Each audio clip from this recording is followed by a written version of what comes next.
ذرا زرخیز ہو تو یہ مٹی بڑی ذرا نم ہو تو یہ مٹی بڑی زرخیز ہے ساقی. آپ کو میں ایک بتاتی چلوں بات کہ ہمارے یہاں جتنے بھی لوگ ہیں وہ بہت ہی زیادہ پائے کہ ان میں ٹیلنٹ موجود ہے اور یقیناً تھوڑا سا ان کو صرف اور صرف ایک راستہ دکھنے کی دیر ہوتی ہے. کئی ایسے شعبے ہیں جن کے بارے میں شاید یہ سمجھا جاتا ہے کہ پاکستان میں ان کے لیے آپ آگے نہیں بڑھ سکتے یا اس کے لیے صحیح فاؤنڈیشن نہیں بنائی جاتی. آج ہم آپ کی ملاقات ایک ورلڈ ریکگنائزڈ سائنٹسٹ سے کروا رہے ہیں جو کہ موسٹ سائٹڈ سائنٹسٹ کے طور پہ ان کی لسٹ میں ان کا نام آیا ہے. اور ویسے تو آئی ٹی اور کمپیوٹر کے شعبے میں آپ دیکھتے ہیں کہ نوبیل پرائز نہیں ہوتا, لیکن اگر ہوتا تو یہ والی جو لسٹ جس میں اندر ان کا نام آیا ہے یقیناً یہ اس کو ایک بہت بڑی اتھارٹی سمجھا جاتا ہے. اس کے بارے میں آپ کو بتاتی چلوں کہ پچھلے 10 سالوں کا ڈیٹا اکٹھا کیا جاتا ہے جس کے اندر 80 لاکھ سے زیادہ جو مختلف سائنٹسٹ ہیں, مختلف شعبہ جات ہیں سائنس کے, ان کا ڈیٹا دیکھا جاتا ہے, ویریفائی کیا جاتا ہے کہ کوالٹی آف ریسرچ کیا ہے, اور ان ریسرچرز میں سے ٹاپ 1% کو ایک لسٹ میں ڈالا جاتا ہے. اور ہمارے لیے بہت ہی خوشی کی بات یہ ہے, بڑا پرمسرت موقع یہ ہے کہ ایک پاکستانی سائنسدان کا آئی ٹی کمپیوٹنگ کے اس شعبے میں as the most cited researcher, یعنی سائٹیشن کیا ہوتی ہے, اگر کوئی بھی شخص ریسرچ کر رہا ہو, تھیسس کر رہا ہو, تو اپنی سورسز جب وہ نیچے دیتا ہے تو وہ مختلف سائنسدانوں کو, مختلف ریسرچرز کو کوٹ کرتا ہے, سائٹ کرتا ہے. دیٹ از ویئر مبشر رحمانی's name has been coming up. آئیے سب سے پہلے ان کے بارے میں آپ کو ایک رپورٹ دکھاتے ہیں اور ان سے پھر گفتگو بھی کرتے ہیں.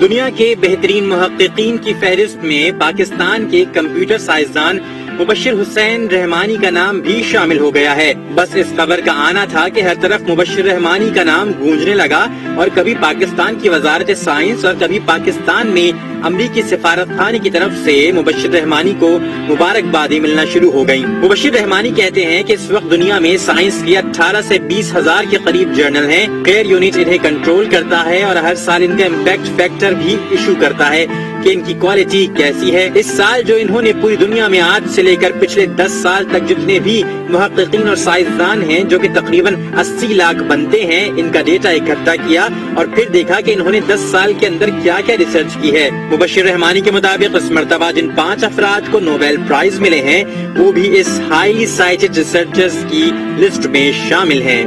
جی جناب, اب ایک ایکسکلوسیو گفتگو کرتے ہیں ڈاکٹر مبشر رحمانی سے جو اس وقت آئرلینڈ میں مقیم ہیں, ہمیں براہ راست جوائن کر رہے ہیں. السلام علیکم ڈاکٹر مبشر رحمانی, بہت بہت شکریہ. میری اور میری پوری ٹیم کی طرف سے آپ کو بہت بہت مبارکباد بھی.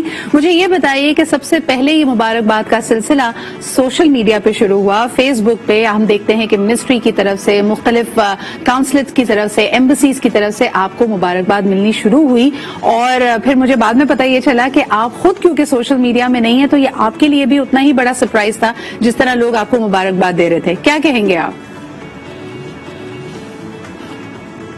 وعلیکم السلام ورحمۃ اللہ وبرکاتہ. بہت بہت شکریہ آپ نے اپنے پروگرام میں مجھے انوائٹ کیا.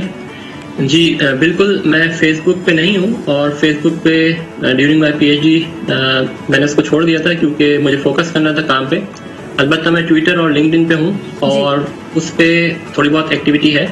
تو فیس بک پہ مجھے لوگوں نے بتایا تھا کہ وہاں پہ کافی ایکٹیویٹی چل رہی ہے. باقی ٹویٹر اور لنکڈ ان پہ جنہوں نے مجھے مبارکباد دی اس کے متعلق الحمدللہ مجھے علم تھا. تو بڑی اہم یہ آپ کے لیے دہائی رہی ہے. مجھے یہ بتائیے کہ 80 لاکھ سے زیادہ سائنسدانوں کا ڈیٹا اکٹھا کیا گیا اور آپ دنیا کے ٹاپ 1% میں آتے ہیں. اس پہ یہ اعزاز آپ کے اپنے تاثرات کیا تھے؟ نہیں, شروع سے تو میں اس کی تگدو نہیں کر رہا تھا. میں کام پہ فوکس کر رہا تھا. بیسیکلی جب آپ کام اچھا کرتے ہیں اس کا امپیکٹ ہوتا ہے تو ڈیفینیٹلی وہ خود ہی اٹریکٹ کرتا ہے ڈفرینٹ قسم کے ایوارڈس کو اور ڈفرینٹ قسم کی اچیومنٹس کو.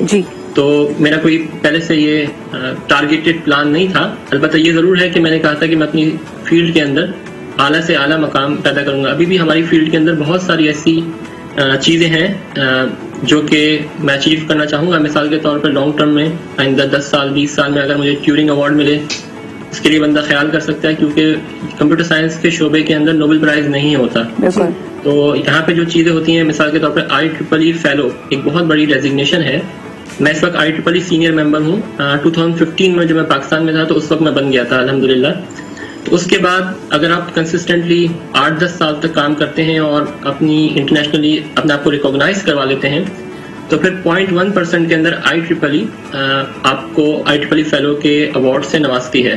اس کے علاوہ ڈفرینٹ فیلڈ میڈلز ہیں ہماری فیلڈ کے اندر, تو ان کی طرف میرا ٹارگیٹ ہے اور اس میں میں فوکس کر رہا ہوں کہ اپنے کام کو ایسا کروں کہ وہ اٹریکٹ کرے ان ساری چیزوں کو. You ڈیفن inspiration. ڈاکٹر مبشر مجھے بتائیے کہ لوگوں کا اس وقت بہت تجسس ہے آپ کی ذاتی زندگی کے بارے میں بھی. عام طور پہ تصور کیا جاتا ہے کہ اگر آپ نے اپنا نام بنانا ہے ریسرچ میں, سائنس کے میدان میں, تو شروع سے ہی آپ کو وہ سازگار ماحول ملے, اور یقیناً لوگوں کے لیے کئی دفعہ یہ حیرت کا باعث بنتا ہے کہ آپ کی جو ابتدائی تعلیم تھی وہ آپ نے کراچی میں ہی حاصل کی. انیشلی آپ نے اپنا FSc بھی یہیں کیا, پہلی ڈگری بھی پاکستان سے ہی حاصل کی.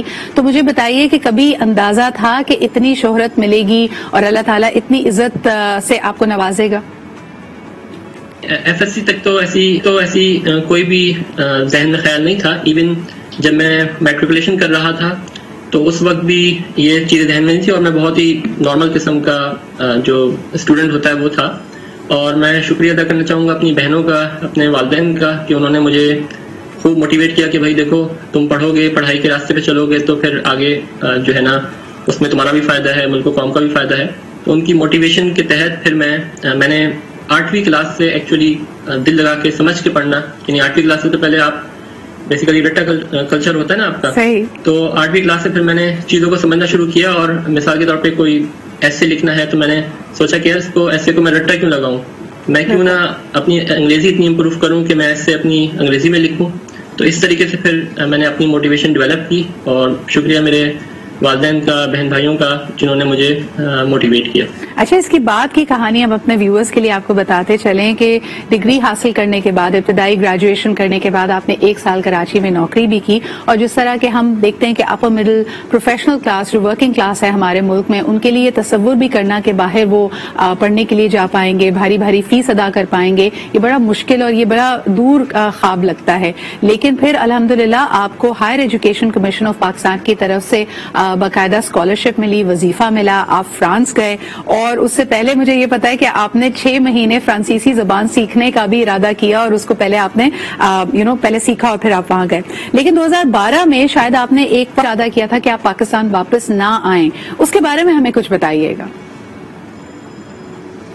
جی, میں 2007 میں گیا تھا فرانس, اور 2012 میں میری واپسی ہوئی تھی فرانس سے. جی, تو بیسیکلی جب آپ کسی سٹی میں رہتے ہیں اور بہت زیادہ آپ انٹریکٹ کرتے ہیں سوسائٹی کے ساتھ, کوشش کرتے ہیں کہ گھل مل جائیں, اور میں نے وہاں پہ پورے یورپ کو ایکسپلور کیا. ہمارے کافی سارے دوست تھے, پاکستانی دوست, جو حکومت پاکستان کی اسکالرشپ پہ وہاں پہ گئے تھے. تو ہم ہر ویکینڈ پہ مثال کے طور پہ نیبرنگ کنٹری چلے جاتے تھے, کبھی جیسے سوئٹزرلینڈ چلے گئے, کبھی جرمنی چلے گئے, اور ایون ود ان فرانس, یعنی ہم کافی زیادہ موو کرتے تھے اور چیزوں کو ایکسپلور کرتے تھے. تو آپ کا ایک دلی لگاؤ ہو جاتا ہے جب آپ ہائکنگ پہ جاتے ہیں, جب آپ ٹورسٹک پلیسز پہ جاتے ہیں, اور آپ کو PhD کے دوران مائنڈ بھی فریش رکھنا ہوتا ہے, کیونکہ بیسیکلی آپ آئیڈیاز پہ کام کر رہے ہوتے ہیں. صحیح. تو نیچرلی سی بات ہے, وہاں کا سسٹم دیکھ کے, وہاں پہ جو ترقی کے مواقع تھے وہ دیکھ کے دل میں خیال پیدا ہوا کہ یہاں پہ ہی ہم رکتے ہیں, اور آگے یہاں کے ہائر ایجوکیشن یونیورسٹیز کے اندر جو ہے اپنا نام پیدا کرتے ہیں. صحیح. اور کیونکہ پاکستان کے حالات سے ہمیں آ گئی تھی, مگر جب بڑوں سے پوچھا, علماء اکرام سے پوچھا, تو انہوں نے کہا کہ نہیں بھائی, آپ کا بانڈ ہے, آپ نے سائن کیا ہے, you have to serve Pakistan for 5 years. تو پھر اس کے تحت پھر میں پاکستان آ گیا امیڈیٹلی, اور پاکستان میں پھر میں نے واہ کینٹ کامسیٹس یونیورسٹی واہ کینٹ میں کیمپس ہے ان کا, اس کو جوائن کیا الیکٹریکل انجینئرنگ ڈپارٹمنٹ کو اسسٹنٹ پروفیسر کے طور پہ. تو آپ نے ایک لانگ ٹرم سوچ رکھی, اور یقیناً جو آپ کا معاہدہ تھا حکومت پاکستان کے ساتھ کہ اگر وہ آپ کو وظیفہ دیتے ہیں, آپ 5 سال وہاں پہ اپنی PhD کمپلیٹ کرتے ہیں, اس کے بعد آپ 5 سال آ کر ملک اور قوم کی خدمت کریں گے. When you look back doctor Mubashir, اور یہ شاید میرا آپ سے آخری سوال ہوگا, مجھے یہ بتائیے کہ ان 5 سالوں کے بارے میں کیا سوچتے ہیں, کہ آپ کو لگتا ہے کہ وہ وقت ضائع کیا پاکستان میں, یا اس کی کیا میموری ہے, کیا یادیں ہیں آپ کے ذہن میں؟ جی, اگر میں کہوں کہ میری زندگی کے بہترین 5 سال تھے وہ ان سینس آف پروڈکٹیوٹی, یعنی یہ جو اچیومنٹ ہے یہ میں نے یہاں پہ آ کے حاصل نہیں کی. ایسا نہیں ہے کہ میں نے یہاں پہ کام کیا ہو تو اس کے بعد مجھے یہ لسٹ میں میرا نام آ گیا ہو, نہیں. یہ وہ میرے 5 سال میں نے وہاں پہ جو کامسیٹس یونیورسٹی میں کام کیا, اور وہاں پہ میرا کافی ہارڈ اسکیجول تھا. اگر آپ وہاں پہ معلوم کریں جو میرے کولیگس ہیں, اسٹوڈنٹس ہیں, تو انتھک محنت, صبح 8 سے لے کر رات کے 9-10 بجے تک، اور میری فیملی نے بہت زیادہ سیکریفائس کیا، مجھے اپرچونیٹی پرووائڈ کی کہ میں ایون ویکینڈ پہ بھی کام کروں، اور جو سروائیول جو وہاں پہ تھا اس کے اندر اتنی زیادہ ایکسٹرا آرڈنری پروڈکٹیوٹی دوں، تو اس کا یہ ریزلٹ ہے. تو وہ بہت اچھا پیریڈ تھا، اور میں اسی کا سمر آج آپ کے سامنے ہے. ان 5 سالوں میں نہ صرف آپ کے اسٹوڈنٹس آپ سے مستفید ہوئے، آپ کو خود بھی تحقیق کرنے کے بہترین مواقع ملے. بہت بہت شکریہ ڈاکٹر مبشر رحمانی، آپ ہمارے ساتھ موجود تھے. یقیناً اسٹار، ہمیں آپ پہ فخر ہے، اور اسی طرح ملک اور قوم کا نام روشن کرتے رہیے. ایک چھوٹا سا بریک لیتے ہیں ہم، and we'll be right back.